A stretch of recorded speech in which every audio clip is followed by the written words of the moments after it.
الله الرحمن الرحيم الحمد لله رب العالمين والصلاة والسلام على رسوله الأمين أشهد أن لا إله إلا الله وأشهد أن محمدا رسول الله أما بعد. عقیدہ توحید کے تعلق سے ہمارے دروس جاری ہیں.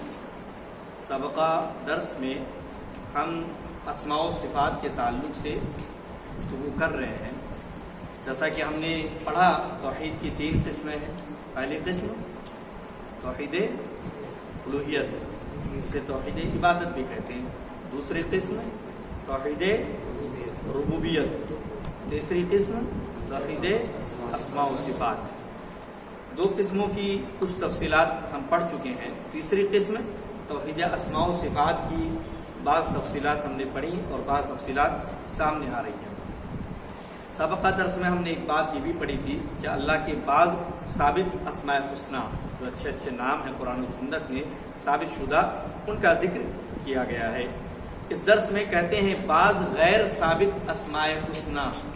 بعض غیر ثابت اسماء الحسنی یعنی یہ کسی قرآن کی کسی آیت سے، کسی حدیث سے یہ ثابت تو نہیں ہے، لیکن لوگوں کے نزدیک یہ مشہور ہے کہ اللہ کے نام ہیں اور اس کو اس طور پر استعمال کرتے ہیں.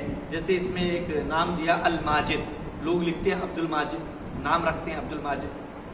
تو یہ الماجد کسی قرآن کی کسی آیت سے یا کسی حدیث سے ثابت نہیں ہے، لیکن مشہور ہو گیا ہے. تو بعض غیر ثابت اسماء الحسنی کہتے ہیں. بعض غیر ثابت اسماء الحسنی ذکر کیجیے. الباعث، الباقی، الجلیل، الخافض، الرشید، الصبور، الضار، المعز، المذل، العدل، المحصی، المبدی، المعید، الممید، الواجد، الماجد، الوالی، المقسط، المغنی، المانع، النافع. بعض لوگ رکھتے ہیں عبد المغنی، عبد النافع، عبد المقسط، عبد الوالی. تو یہ مشہور ہیں اور معنی کے اعتبار سے کہیں تو معنی بھی درست ہوتا ہے، لیکن ثابت نہیں ہے کہ اللہ کے نام ہیں، اللہ کی صفت ہے. اس طور پر کسی قرآن کی آیت سے یا کسی حدیث سے یہ ثابت نہیں ہے. تو ان کا استعمال نہ کرنا اور ان کے ساتھ نام نہ رکھنا زیادہ بہتر ہے. جو ثابت ہے ان کے ساتھ رکھا جائے. کہتے ہیں اللہ سبحانہ و تعالی کے لیے بعض تعبیرات کا شریعت میں استعمال. بعض تعبیرات کا شریعت میں استعمال یعنی بعض صفات اللہ کی بریکٹ میں انہوں نے لکھا، جیسے صفات ذات باری سبحانہ و تعالی، یعنی اللہ رب العالمین کی بعض صفات. اور یہ وہ صفات جو افعال کے ذمہ میں آتی ہیں، کام جو ہوتے ہیں وہ صفات. جیسے کہتے ہیں اللہ کی بعض صفات ذکر کیجئے. شریعت میں اللہ کے لیے بعض تعبیرات استعمال ہوئی ہیں.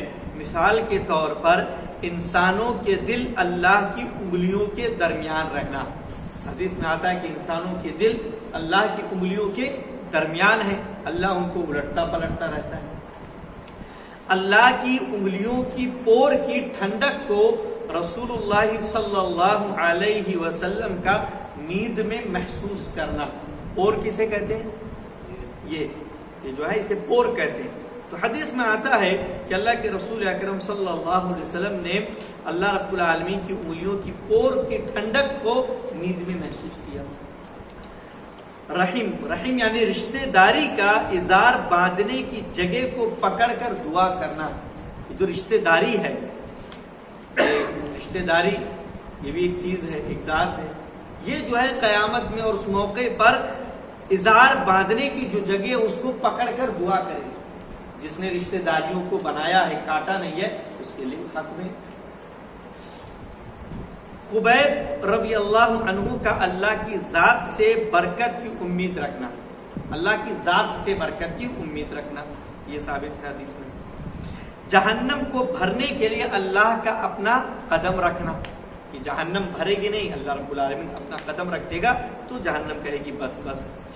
اللہ کا اپنی پنڈلی کو ظاہر کرنا، پنڈلی کو کھولنا یہ آیت میں ہے.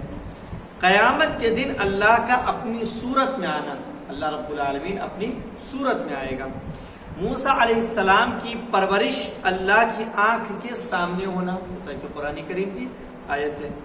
اللہ کا اپنے ہاتھ سے آدم علیہ السلام کو پیدا کرنا، خلقت بیدی، قیامت کے دن تمام آسمانوں کا اللہ کے داہنے ہاتھ میں لپٹے رہنا، قیامت کے دن یہ ہوگا کہ سارے آسمان اللہ کے دائیں ہاتھ میں، اللہ کا اپنے نفس پر ظلم کو حرام کرنا، اللہ نے اپنے آپ پر ظلم کو حرام کر لیا، جیسے کہ حدیث قدسی ہے انی حرمت الظلم علی نفسی، اور اپنے فضل سے رحمت کو لازم کرنا، اپنے اوپر اللہ رب العالمین نے رحمت کو لازم کر لیا ہے۔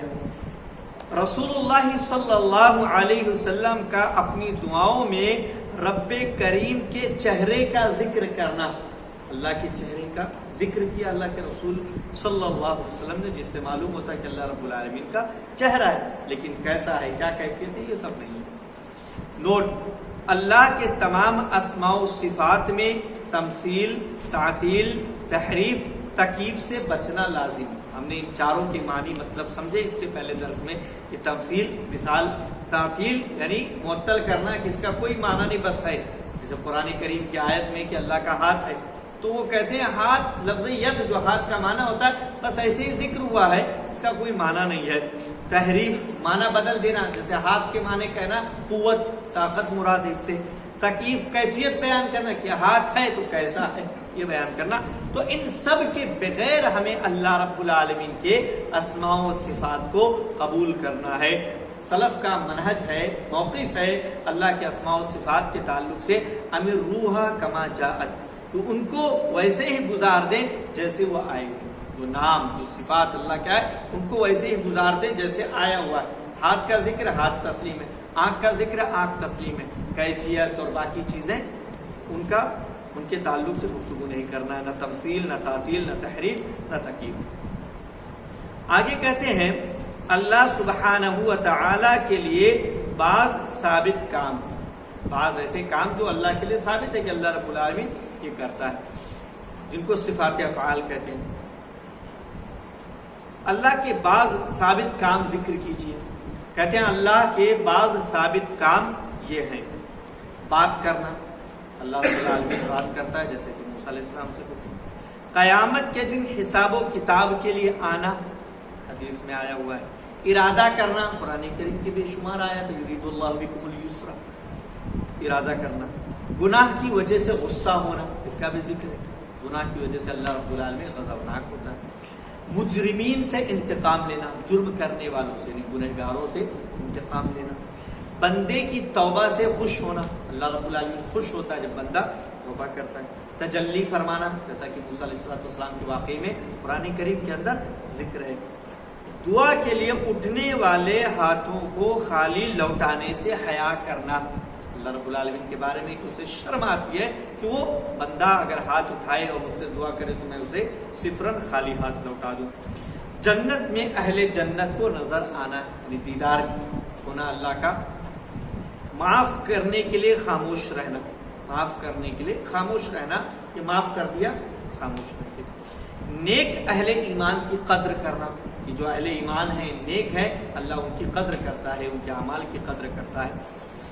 جنت کے طلبگار سے گفتگو کے بعد ہنسنا، حدیث میں یہ چیز مذکور ہے کہ جنت کا طالب ہے اور گفتگو کرتا اللہ رب العالمین اور پھر اس پر ہنستا ہے۔ زنجیروں میں جکڑی قوم کے جنت میں داخلے سے راضی ہونا، تو ان کے گناہوں کی وجہ سے انہیں زنجیروں میں جکڑ دیا گیا، لیکن پھر اللہ رب العالمین انہیں جنت میں داخل کر دیتا اپنے فضل و کرم سے۔ آسمانی کتابیں لکھنا، یہ بھی حدیث میں۔ حرام کام سے بغض و کراہت کرنا، ناپسند کرنا حرام کام کو۔ فحش کام کی وجہ سے غیرت آنا، فحش کام، گندے کاموں کی وجہ سے اللہ کو غیرت آنا۔ رات کے آخری حصے میں دعائیں قبول کرنے کے لیے نازل ہونا، رات کے آخری حصے میں، جیسا کہ حدیث کے اندر مذکور ہے، روزانہ اللہ رب العالمین آسمان دنیا پر نازل ہوتا ہے اور وہاں پر پوچھتا ہے حل من سائل فاجیب له، کوئی سوال کرنے والا، مانگنے والا ہے کہ میں قبول کروں۔ حل من مستغفر فاغفر له، کوئی استغفار کرنے والا ہے، بخشش طلب کرنے والا ہے کہ میں اسے بخش دوں۔ تو یہ اللہ رب العالمین کی بعض صفات افعال ہیں جو قرآن و سنت سے ثابت ہیں۔ بہت ساری چیزیں اللہ کے تعلق سے بیان کی جاتی ہیں، بعض غیر ثابت شدہ اسماء، بعض غیر ثابت شدہ افعال صفات بیان کیے جاتے ہیں، تو جب ایسی کوئی چیز آئے تو ہمیں چاہیے کہ ہم تحقیق کر لیں کہ قرآن و حدیث میں یہ ثابت ہے یا نہیں ثابت ہے۔ اگر نہیں ثابت ہے تو پھر اس کے تعلق سے زبان کھولنا مناسب نہیں ہے۔ آج کے درس میں صفات کے باب میں یہیں پر اکتفا کرتے ہیں، اس کے بعد اللہ رب العالمین ہی کے تعلق سے بعض اور چیزیں ذکر کی گئی ہیں جن کو اگلے درس میں بیان کیا جائے گا۔ اللہ رب العالمین سے تمام لوگوں کو توحید میں پختگی پیدا کرنے کی توفیق عطا فرمائے۔ آمین۔ تقبل یا رب العالمین۔ وآخر دعوانا